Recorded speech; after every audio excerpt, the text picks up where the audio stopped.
الحمد لله والصلاة والسلام على رسول الله ومن والاه. أما بعد، فاتقوا الله يا عباد الله، واعلموا أننا نقف هذا اليوم مع فريضة من فرائض الله مفروضة على كل مسلم، غني أو فقير، صحيح أو مريض، ذكر أو أنثى، مقيم أو مسافر، في أمن أو في خوف. إنها قرة عيون المؤمنين ومعراج المتقين. إنها الصلاة يا عباد الله ركن الدين وعموده، ثاني أركان الإسلام، من تركها خرج من الملة.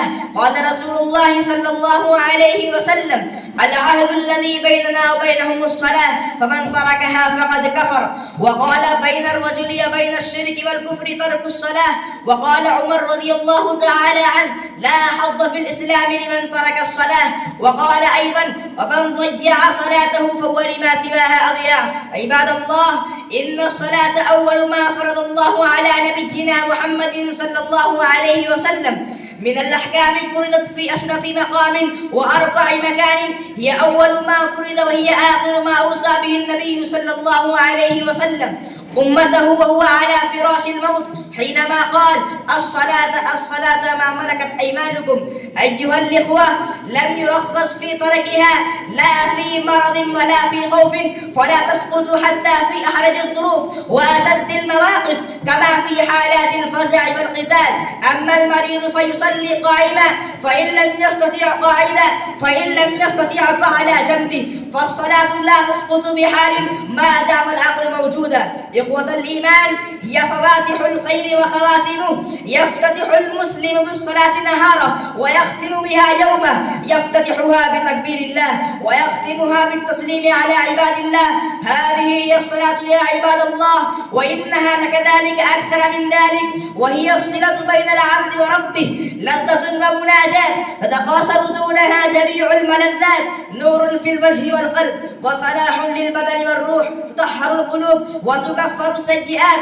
عن أبي هريرة رضي الله تعالى عنه أن رسول الله صلى الله عليه وسلم قال: أرأيتم لو أن نهرا بباب أحدكم يغتسل فيه كل يوم 5 مرات، هل يبقى من درنه شيئا؟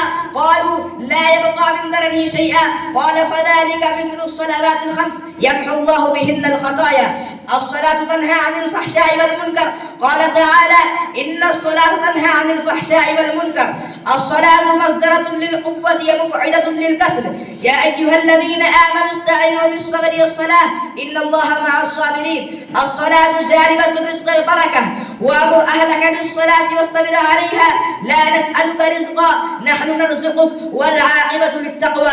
الصلاة خشوع وتعبد يمسح وثار الغفلة، ونور وهداية يحفظ بإذن الله من سبل الضلالة والغواية. يا لحسرة من ضيع صلاته، ويله ما لا ضيع، لقد ضيع ركن دينه، ويحه ما أعظم خيبته وما أشد غفلته. حرم قروة العين وراحة البال وبرد اليقين. أما سمع الزواجر ما ترككم في سقر. قالوا: لم نكن من المصلين. يسمع منادي الصلاة والفلاح ثم يدبر وتولى، فكأنه المعنوي بقول الله: وإذا قيل لهم اركعوا لا يركعون، ويل يومئذ للمكذبين. أما علم أن التكاسل والتهاون وقلة الذكر من صفات المنافقين. إن المنافقين يخادعون الله وهو خادعهم، وإذا قاموا إلى الصلاة قاموا كسالى، يراءون الناس ولا يذكرون الله إلا قليلا.